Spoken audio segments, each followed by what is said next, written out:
restaurant, and he does not use the lobby.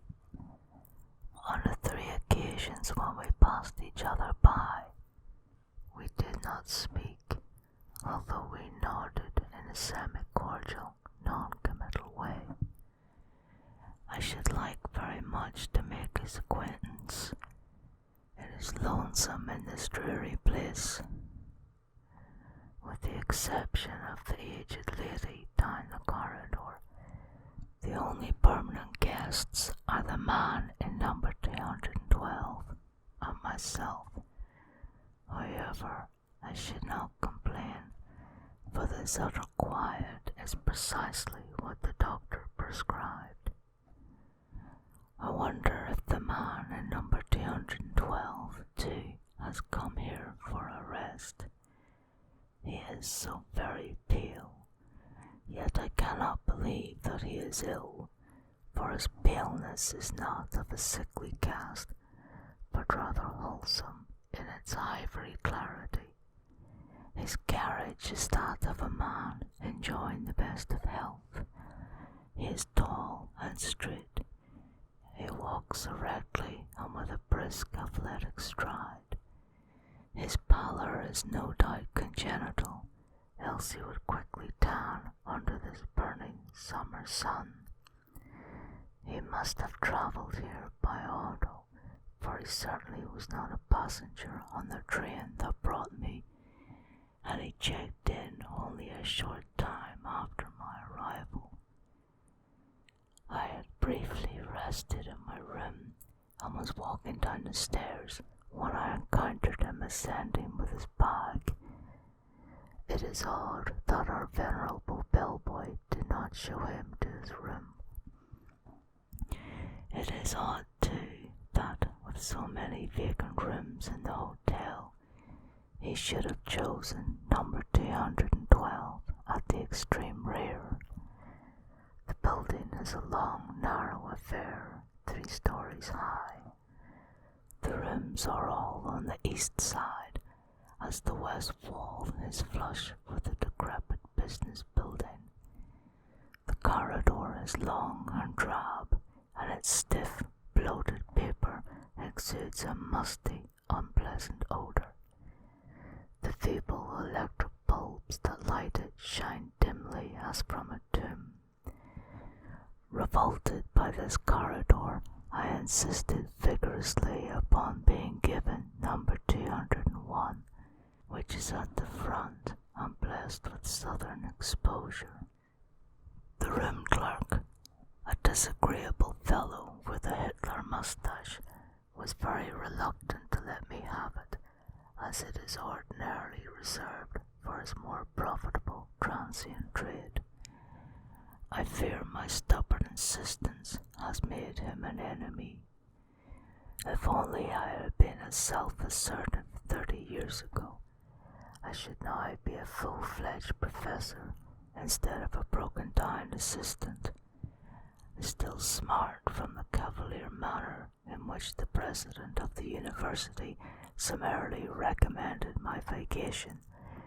No doubt he acted for my best interests. The people who have dominated my poor life invariably have. Oh, well, the summer's rest will probably do me considerable good. It is pleasant to be away from the university. There is something positively gratifying about the absence of the graduate student face. If only it were not so lonely. I must devise a way of meeting the pale man in number 212. Perhaps the room clerk can arrange matters. I have been here exactly a week, and if there is a friendly soul in this miserable little town, he has escaped my notice.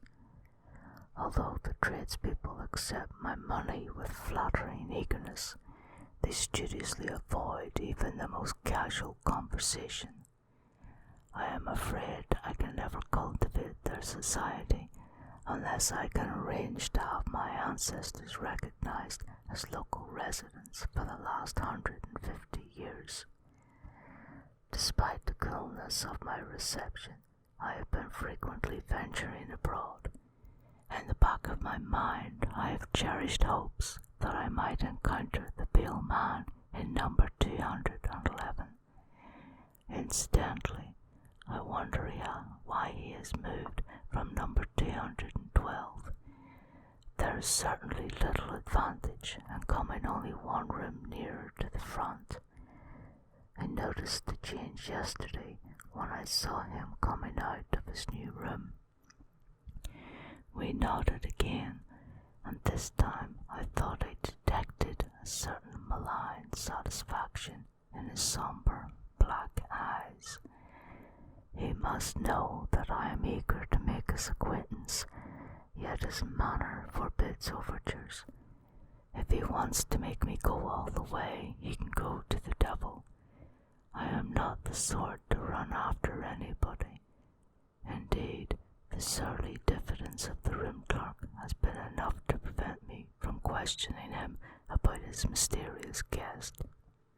I wonder where the pale man takes his meals. I have been absenting myself from the hotel restaurant and patronizing the restaurants outside. At each I have ventured inquiries about the man in number 210. No one at any restaurant remembered his having been there. Perhaps he has entree into the Brahmin homes of his town, and again he may have found a boarding house. I shall have to learn if there be one. The pale man must be difficult to please, for he has again changed his room. I am baffled by his conduct. If he is so desirous of locating himself more conveniently in the hotel, why does he not move to number 202, which is the nearest available room to the front? Perhaps I can make his inability to locate himself permanently an excuse for starting a conversation. I see we are closer neighbours now, I might casually say, but that is too banal. I must await a better opportunity. He has done it again. He is now occupying number 209. I am intrigued by his little game. I waste hours trying to fathom its point. What possible motive could he have? I should think he would get on the hotel people's nerves. I wonder what our combination bellhop chambermaid thinks of having to prepare 4 rooms for a single guest. If he were not stone deaf, I would ask him. At present, I feel too exhausted to attempt such an enervating conversation. I am tremendously interested in the pale man's next move. He must either skip a room or remain where he is, for a permanent guest, a very old lady, occupies number 208. She has not budged from her room since I have been here, and I imagine that she does not intend to. I wonder what the pale man will do. I await his decision with the nervous excitement of a devotee of the track on the eve of a big race. After all, I have so little diversion. Well, the mysterious guest was not forced to remain where he was, nor did he have to skip a room. The lady in number 208 simplified matters by conveniently dying. No one knows the cause of her death, but it is generally attributed to old age. She was buried this morning. I was among the curious few who attended her funeral. When I returned home from the mortuary, I was in time to see the pale man leaving her room. Already he has moved in. He favoured me with a smile whose meaning I have tried in vain to decipher. I cannot but believe that he meant it to have some significance. He acted as if there were between us some secret that I failed to appreciate. But then, perhaps his smile was meaningless after all, and only ambiguous by chance, like that of the Mona Lisa. My man of mystery now resides in number 207, and I am not the least bit surprised. I would have been astonished if he had not made his scheduled move. I have almost given up trying to understand his eccentric conduct. I do not know a single thing more about him than I knew the day he arrived. I wonder whence he came. There is something indefinitely foreign about his manner. I am curious to hear his voice. I like to imagine that he speaks the exotic tongue of some faraway country. If only I could somehow inveigle him into conversation. I wish that I were possessed of the glib assurance of a college boy who can address himself to the most distinguished celebrity without batting an eye. It is no wonder that I am only an assistant professor. I am worried. This morning I awoke to find myself lying prone upon the floor. I was fully clothed. I must have fallen exhausted there after I returned to my room last night. I wonder if my condition is more serious than I had suspected. Until now, I have been inclined to discount the fears of those who have pulled a long face about me. For the first time, I recall the prolonged hand clasp of the president when he bade me goodbye from the university. Obviously, he never expected to see me alive again. Of course, I am not that unwell. Nevertheless, I must be more careful. Thank heaven, I have no dependents to worry about. I have not even a wife, for I was never willing to exchange the loneliness of a bachelor for the loneliness of a husband. I can say in all sincerity that the prospect of death does not frighten me. Speculation about life beyond the grave has always bored me. Whatever it is or is not, I'll try to get along. I have been so preoccupied about the sudden turn of my own affairs that I have neglected to take note of a most extraordinary incident. The pale man has done an astounding thing. He has skipped 3 rooms and moved all the way to number 203. We are now very close neighbours. We shall meet oftener, and my chances for making his acquaintance are now greater. I have confined myself to my bed during the last few days and have had my food brought to me. I even called a local doctor, whom I suspect to be a quack. He looked me over with professional indifference and told me not to leave my room. For some reason, he does not want me to climb stairs. For this bit of information, he received a $10 bill, which, as I directed him, he fished out of my coat pocket. A pickpocket could not have done it better. He had not been gone long when I was visited by the room clerk. That worthy suggested with a great show of kindly concern that I use the facilities at the local hospital. It was so modern and all that. With more firmness than I've been able to muster in a long time, I give him to understand that I intended to remain where I am. Frowning sullenly, he stiffly retired. The doctor must have paused long enough downstairs to tell him a pretty story. It is obvious that he is afraid I shall die in his best room. The pale man is up to his old tricks.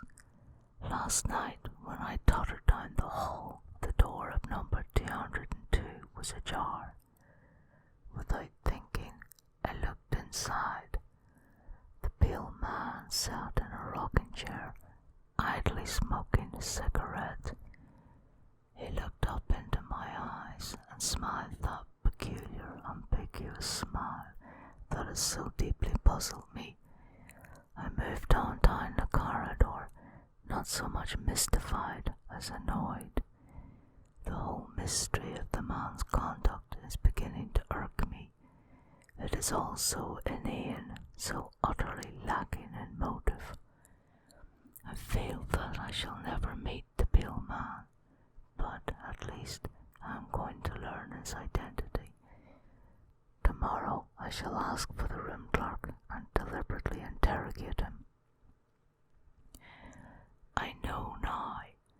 I know the identity of the pale man, and I know the meaning of his smile. Early this afternoon I summoned the room clerk to my bedside. "Please tell me," I asked abruptly, "who is the man in number 202? The clerk stared wearily and uncomprehendingly. "You must be mistaken. That room is unoccupied." "Oh, but it is," I snapped in irritation. "I saw myself the man there only 2 nights ago. He is a tall, handsome fellow with dark eyes and hair. He is unusually pale. He checked in the day that I arrived." The hotel man regarded me dubiously, as if I were trying to impose upon him. "But I assure you there is no such person in the house. As for his checking in when you did, you were the only guest we registered that day." "What? Why, I've seen him 20 times. First he had number 212 at the end of the corridor, then he kept moving toward the front. Now he's next door in number 202. The room clerk threw up his hands. "You're crazy," he exclaimed, and I saw that he meant what he said. I shut up at once and dismissed him. After he had gone, I heard him rattling the knob of the pale man's door. There is no doubt that he believes the room to be empty. Thus it is that I can now understand the events of the past few weeks. I now comprehend the significance of the death in number 207. I even feel partly responsible for the old lady's passing. After all, I brought the pale man with me, but it was not I who fixed his path. Why he chose to approach me room after room through the length of this dreary hotel, why his path crossed the threshold of the woman in number 207, those mysteries I cannot explain. I suppose I should have guessed his identity when he skipped 3 rooms the night I fell unconscious upon the floor. In a single night of triumph, he advanced until he was almost to my door. He will be coming by and by to inhabit this room, his ultimate goal. When he comes, I shall at least be able to return his smile of grim recognition.